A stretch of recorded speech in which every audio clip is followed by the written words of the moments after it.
Muy buenas tardes, estimados estudiantes. Vamos a dar continuidad a la unidad número 2 con el tema de coco gram positivo. En este caso, nos corresponde abordar el género Streptococcus.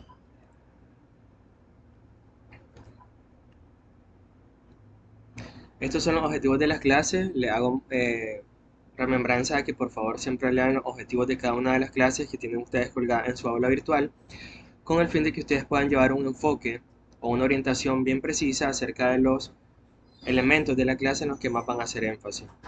En este caso, esta bacteria pertenece a la familia Streptocaceae, el género Streptococcus, y las especies de relevancia que vamos a estudiar en la clase del día de hoy y que vamos a resaltar los aspectos más importantes son Streptococcus pyogenes, Pneumonia y Streptococcus agalactiae. Recordar que Streptococcus, como género, tiene forma de cocos. Si descomponemos el término, recuerden de que son bacterias agrupadas en cadenas cortas, generalmente de 4 a 6 cocos agrupados en filas. Generalmente son bacterias no esporuladas. Las esporas son formas de resistencia bacteriana que la bacteria genera cuando hay condiciones que no son óptimas para su crecimiento y su desarrollo. En este caso, estas formas de resistencia no las lleva a cabo o no las produce este tipo de géneros. Algunas especies del género Streptococcus poseen cápsula con la propiedad que la cápsula le confieren, que ustedes aprendieron en la clase de citología bacteriana, que le confiere la capacidad de antifagocitosis. Los Streptococcus se clasifican de acuerdo a 4 criterios. El primer criterio es la forma de presentación clínica. El segundo criterio es el patrón de hemólisis que estas bacterias pueden hacer en un medio de cultivo de agar sangre. La diferenciación inmunológica, que tiene que ver con la estructura antigénica basada en el estudio del tipo de carbohidrato de pared que las bacterias posean. Y el último criterio es la diferenciación bioquímica. Con respecto al primer criterio, que es la presentación clínica, los estreptococos se pueden clasificar en piógenos, orales y entéricos en dependencia de cuál es la zona o la región anatómica que puedan afectar. Hay muchos estreptococos, por ejemplo, que pueden provocar infecciones piógenas, como son los que están listados en esta parte de la columna derecha de la imagen. Hay algunos estreptococos orales que pueden asociarse a la producción de caries dental, a la progresión de una caries dental, a enfermedades gingivales, entre otras. Y están también los estreptococos entéricos, como son todas las especies que se ven acá. Entonces, resaltar de toda esta lista que vamos a ver acá, los que vamos a estudiar son Streptococcus agalactiae, Streptococcus pneumoniae, Streptococcus pyogenes, y en la última clase, que va a ser en otro video, vamos a estudiar al Enterococcus fecalis. El otro criterio de clasificación de los Streptococcus es en relación a sus propiedades serológicas. ¿Qué pasa con los grupos de Lancefield? Lancefield fue una persona que se encargó de estudiar o de caracterizar inmunológicamente o serológicamente a los diferentes tipos de especies del género Streptococcus. Básicamente, esta diferenciación inmunológica se basa en la estructura antigénica de la pared celular.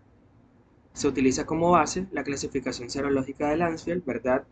A quien se da honra hasta este tiempo, precisamente porque fue quien inició y descubrió este tipo de componentes antigénicos. Generalmente, Lancefield asigna varios grupos, dadas las letras del abecedario, a las diferentes especies de este género de Streptococcus. Entonces, hay una letra que designa o identifica al aminoazúcar o al carbohidrato que está presente en la pared de estas bacterias. Generalmente, estos grupos pueden abarcar desde la letra A hasta la letra V, y los que son de importancia clínica para el ser humano van a ser la letra A, B, C, D, F y G, que generalmente a cada uno de ellos pertenece una especie bacteriana que puede asociarse a enfermedad en nosotros.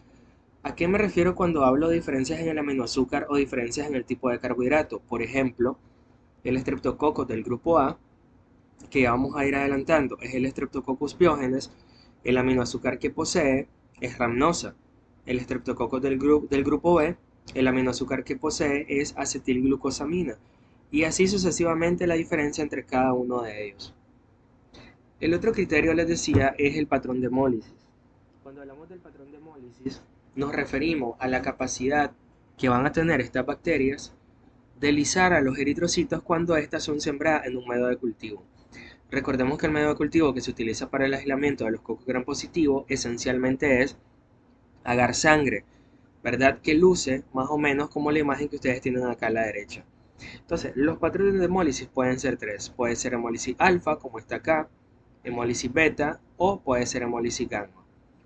Entonces, hemólisis alfa está considerada como una hemólisis de tipo parcial o una hemólisis también llamada incompleta. Generalmente, el halo hemolítico que se forma alrededor de las colonias bacterianas en el medio de cultivo es un halo de coloración, es un halo claro, básicamente, es un halo de coloración verdosa, ¿verdad? O es un halo de coloración amarillenta. Entonces, en este caso se debe a que la hemólisis del eritrocito no se dio de manera completa, no se metabolizó completamente los productos de degradación de ese eritrocito. En el caso de la hemólisis beta es una hemólisis completa. La hemólisis beta forma un halo hemolítico alrededor de las colonias bacterianas que generalmente va a ser translúcido o amarillento, como se puede observar en la imagen. Lo más frecuente es que sea un halo translúcido, porque así se metaboliza completo los productos químicos que son generados por la lisis de los eritrocitos. Y la hemólisis gamma es un grupo bacteriano que no hace ninguna reacción hemolítica. Si ustedes pueden observar en la imagen, estas son las colonias bacterianas, lo que se ve como en blanco, pero si ustedes ven alrededor de ellos, no hay ningún halo hemolítico, es decir, estas bacterias no lisaron los eritrocitos que hay a su alrededor, como se observa en la alfa o en la beta. Entonces, estas, repito, son consignadas como colonias no hemolíticas. Bien, ¿qué pasa en el caso de la hemólisis alfa? ¿Quiénes la pueden llevar a cabo? Streptococcus pneumoniae. ¿Quiénes llevan a cabo la hemólisis beta? Streptococcus pyogenes y Streptococcus agalactiae. Habíamos dicho en láminas anteriores que el Streptococcus pyogenes pertenecía al grupo A de Lancefield y el Streptococcus agalactiae al grupo B de Lancefield. Entonces, el Streptococcus pyogenes, otra manera de llamarle es Streptococcus beta hemolítico del grupo A. Y al Streptococcus agalactiae, otra manera de llamarle es Streptococcus beta hemolítico, pero del grupo B de Lancefield. Otro criterio de clasificación es de acuerdo a sus propiedades bioquímicas. Aquí entran las pruebas de sensibilidad o de resistencia a componentes químicos como son la bacitracina, la optoquina. Entonces, estos dos componentes son componentes antimicrobianos. Es como que digamos un antibiótico. El antibiótico, cuando se utiliza en un medio de cultivo en el laboratorio, viene impregnado en estas estructuras que están acá en el medio de cultivo llamadas sensidiscos. Cada uno de estos sensidiscos tiene impregnada una concentración ya estudiada, ya predeterminada del antibiótico al que vamos a exponer a la bacteria en ese medio de cultivo. Entonces, les explico esto. Si una bacteria es sensible a la bacitracina, quiere decir que si estas bacterias estaban creciendo en el medio de cultivo, como ustedes pueden ver acá, todo esto es crecimiento bacteriano, y le ponemos un sensidisco impregnado con el antibiótico bacitracina, y después de 24 horas observamos que alrededor de ese antibiótico las colonias que estaban cerca murieron, quiere decir que las bacterias fueron afectadas por este antibiótico. Es decir, las bacterias ubicadas alrededor fueron sensibles a la acción de la bacitracina y por lo tanto murieron. Si esto no hubiese ocurrido, es decir, si las colonias bacterianas permanecieran acá, les ponemos el disco de bacitracina y las colonias bacterianas no murieron, quiere decir que esas colonias van a ser o son, resistentes a la acción de la bacitracina. De igual manera pasa con la prueba de la optoquina, es el mismo principio. Entonces, generalmente, las bacterias o las especies bacterianas del género Streptococcus que son sensibles a la bacitracina es el Streptococcus beta-hemolítico del grupo A, quiere decir que es el Streptococcus pyogenes. ¿Cuál especie bacteriana del género Streptococcus es sensible a la optoquina? Es la especie llamada Streptococcus pneumoniae. Entonces, si yo tengo un medio de cultivo de agar sangre en el que me crecieron bacterias que por sus características macroscópicas son Streptococcus, pero yo no conozco la especie, una de las pruebas para diferenciar la especie es la sensibilidad a bacitracina y la sensibilidad a optoquina. Repito, si la bacteria es sensible a la bacitracina, quiere decir que la especie es Pyogenes. Si la bacteria es sensible a la optoquina, quiere decir que la bacteria es neumonía. Otra de las pruebas bioquímicas para diferenciar a la especie del género Streptococcus es la prueba de CAM, o también llamado factor CAM. También esta prueba se realizó en un medio de cultivo de agar sangre, pero aquí hay una diferencia que se debería de enfatizar. En este caso, se siembra en este sentido a colonias que ya son conocidas de Staphylococcus aureus, y de manera perpendicular a donde está sembrada Staphylococcus aureus, sembramos a la bacteria que queremos estudiar y que creemos que es Streptococcus agalactiae. Entonces, ya les adelanto que la prueba de CAM es una prueba que se utiliza para identificar al Streptococcus beta-hemolítico del grupo B, que es llamado también Streptococcus agalactiae. ¿Cuál es el fundamento de la prueba? Generalmente, esto se deja incubar por 18 a 24 horas. ¿Qué pasa en ese tiempo? En ese tiempo, el Staphylococcus aureus tiene una beta-hemolicina. Esa beta-hemolicina es consignada o es llamada una esfingomielinasa C. Esta hemolicina beta del Staph aureus tiene la capacidad de difundir en el medio de cultivo, y al difundir en el medio de cultivo va lisando los eritrocitos con los que va haciendo contacto. ¿Qué pasa con esta estría que sembramos si esta estría pertenece a Streptococcus agalactiae? Streptococcus agalactiae tiene también una beta-hemolicina, que al igual que la beta-hemolicina del Staph aureus, difunde en el medio de cultivo.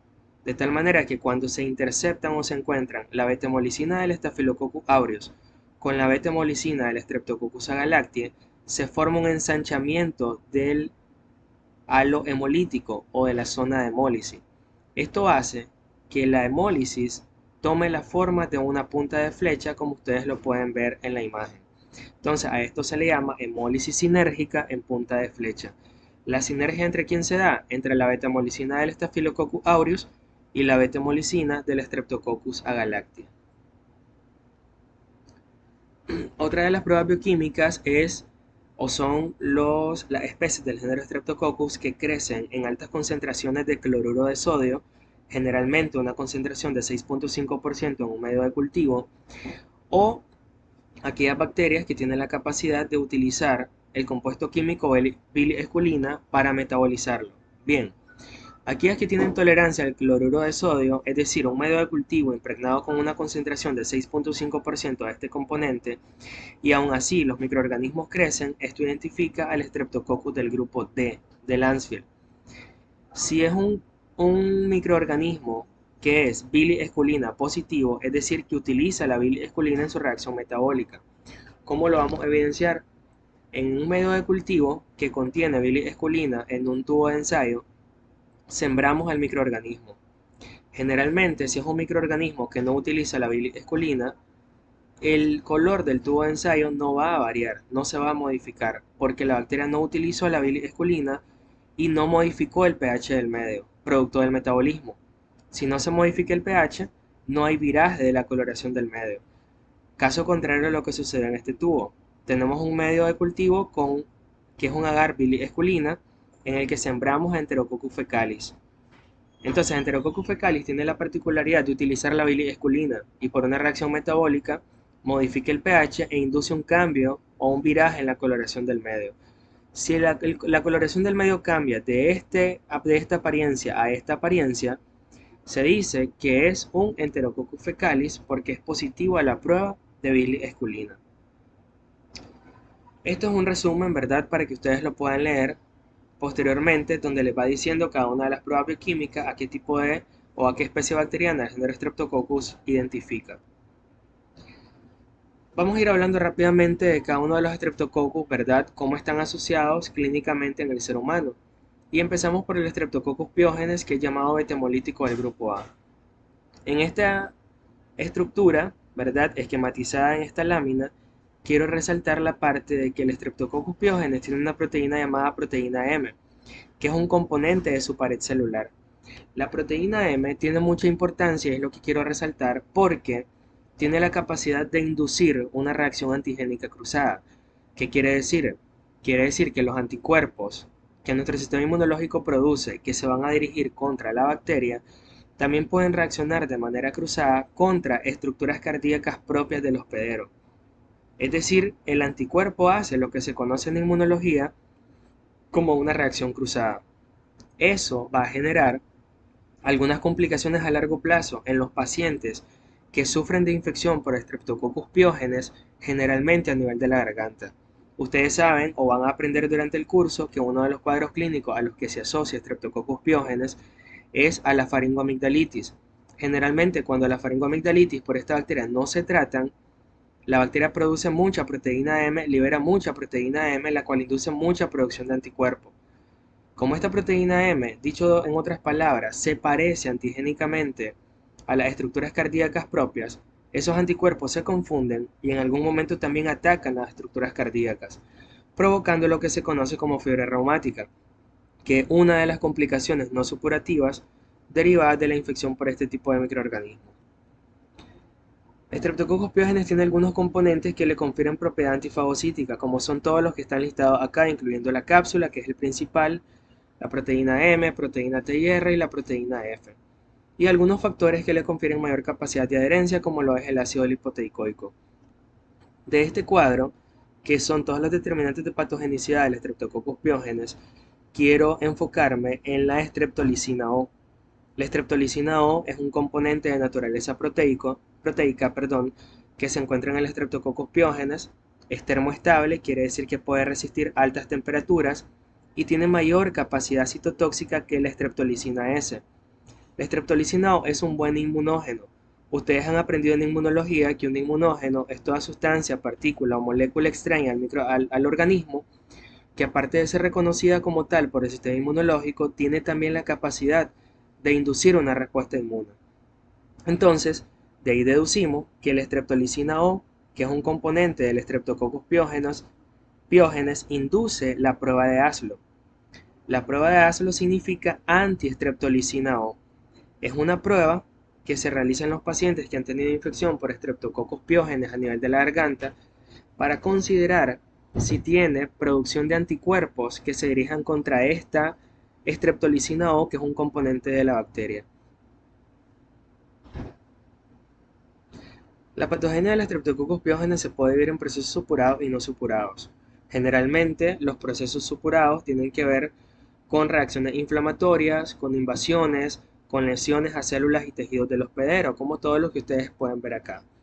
Los procesos no supurados generalmente son aquellos que se derivan de las reacciones antigénicas cruzadas, reacciones autoinmunitarias, por ejemplo, o la formación de complejos antígeno-anticuerpo o inmunocomplejos, como también se le llama.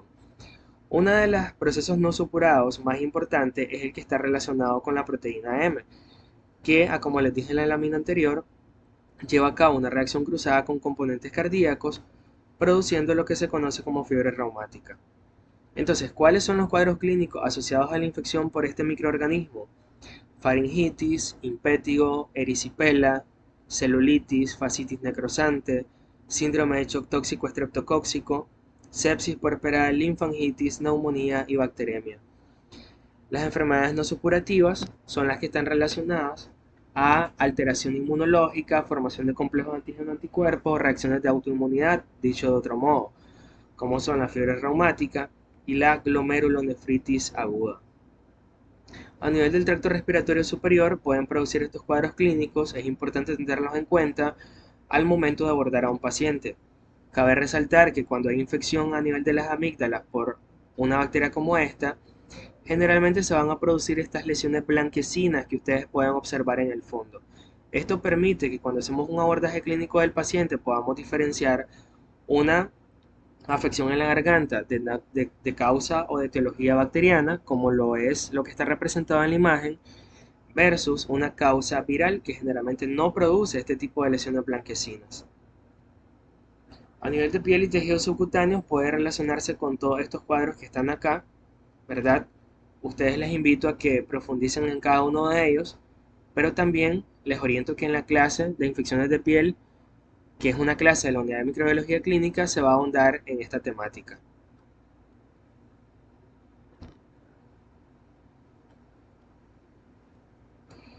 Bien, dentro de las complicaciones no supurativas, como son la fiebre reumática y la glomerulonefritis, son cuadros que se dan posterior a la infección. Miren ustedes, la fiebre reumática se da generalmente 3 a 4 semanas posterior a la infección y la glomerulonefritis generalmente de 10 hasta 3 semanas. Clínicamente, ¿cómo se va a manifestar una fiebre reumática? El paciente va a tener fiebre, van a haber nódulos subcutáneos, que son abultamientos por debajo de la piel, ustedes lo van a aprender a lo largo de tercer año. Poliartritis reumática. Poli significa muchos y artritis viene de algo que hace referencia a inflamación articular. Entonces, hay inflamación de muchas articulaciones y que generalmente causan mucho dolor en el paciente y a veces pueden llevarlo a la inactividad física producto del dolor. Hay carditis también, a lo que se le conoce con este nombre la inflamación de las estructuras cardíacas, por lo que le explicaba de la reacción antigénica cruzada de la proteína M. Por otro lado, la glomerulonefritis generalmente se va a manifestar con hematuria, que es la presencia la presencia de sangre en orina, albuminuria, que es la presencia aumentada de proteína en orina, edema, que se da secundario a la retención de volumen en tejido intersticial. El paciente puede tener hipertensión por la lesión a nivel renal y generalmente existe el antecedente de un impétigo o de una faringitis. En relación al Streptococcus pneumoniae, ¿verdad? Solamente resaltar de que es otra especie del género Streptococcus, que es una de las especies que está o que se puede prevenir por medio de vacunas. Ustedes saben o recuerden que existe la vacuna del neumococo, que es para protegernos de la infección por este agente bacteriano. Generalmente, ¿cuál es la estructura de la bacteria que se utiliza para la generación de la vacuna? Es la cápsula, ¿verdad? Como lo pueden ustedes ver en esta diapositiva. Streptococcus pneumoniae tiene algunos determinantes de patogenicidad que dependen de la bacteria y otros que dependen del hospedero. Estos que están a la izquierda, que dependen del hospedero, son considerados factores de riesgo para la infección, como lo son las infecciones virales, el etilismo, también llamado alcoholismo, edema pulmonar, la edad avanzada y la diabetes, que es una enfermedad que inmunosuprime las defensas del hospedero. ¿Cuáles son los determinantes de patogenicidad bacterianos? Cuando el neumococo posee cápsula, que recuerden ustedes le confiere protección frente a la fagocitosis, o produce algunos productos extracelulares, como son neumolicina, provocando un efecto citotóxico, o neuraminidasa, que tiene la capacidad de hidrolizar glicoproteínas y glicolípidos de la membrana celular, lo cual le confiere mayor capacidad de invasión tisular. Este es el resumen de la patogenia. Generalmente lo más importante va a ser a nivel pulmonar, donde pueda provocar una neumonía de tipo lobar. Quiere decir que es una neumonía que va a afectar generalmente un lóbulo del pulmón. Principalmente, su afectación se restringe a vías respiratorias, ¿verdad? Hay que considerar eso como dato importante. Clínicamente podemos asociarlo a neumonía neumocócica, meningitis neumocócica, otitis media y sinusitis.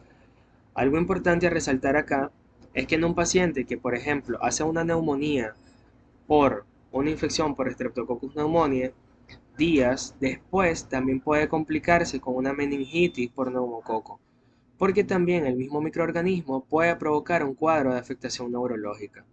Entonces es importante tener en cuenta el antecedente de infección pulmonar en un paciente que ahora está cursando con un cuadro neurológico, que generalmente se puede manifestar con convulsiones, se puede manifestar con rigidez de nuca y efectivamente eso se puede constatar con un estudio microscópico de líquido cefalorraquídeo. En relación al Streptococcus betemolítico del grupo B, al que también se le llama Streptococcus agalactiae, enfatizar de que es una bacteria de mayor relevancia clínica en las infecciones neonatales, ¿verdad? Porque esta bacteria forma parte de la flora vaginal normal. Es decir, en un bebé que nace por vía vaginal de una madre que está colonizada a nivel vaginal por esta bacteria, el bebé al pasar por el canal del parto se puede infectar y puede provocarse los cuadros derivados de la infección por este agente microbiano, como por ejemplo la sepsis y la meningitis neonatal, ¿verdad? El síndrome de distrés respiratorio, la meningitis purulenta, sepsis, otitis, artritis, que generalmente son cuadros clínicos que dependen de la transmisión de la madre al bebé al momento de que el bebé pasa por el canal del parto. A esa transmisión se le llama materno-fetal o ese es el mecanismo de transmisión. En este caso, la fuente de transmisión es una fuente materna. Por eso actualmente existen, o no actualmente, pero sí existen como protocolos y como normas nacionales, el tamizaje que se debe hacer a todas las mujeres embarazadas. ¿En qué consiste el tamizaje? Consiste en hacer un hisopado de la zona vaginal, de la zona rectal de la mujer embarazada, estudiarlo en el laboratorio, haciendo un examen microscópico directo, haciendo cultivo, para valorar si la mamá está colonizada por esta bacteria. Si la mamá está colonizada, entonces la norma establece que esa mamá debe de cumplir un ciclo de antibiótico para que al momento que el bebé nazca, la mamá ya no tenga suficiente cantidad de bacterias que puedan afectar al bebé. Bien, eso ha sido todo por esta clase. Eh, Les deseo éxito, ¿verdad? Como les dije en la clase anterior, y espero que les haya sido de mucha ayuda.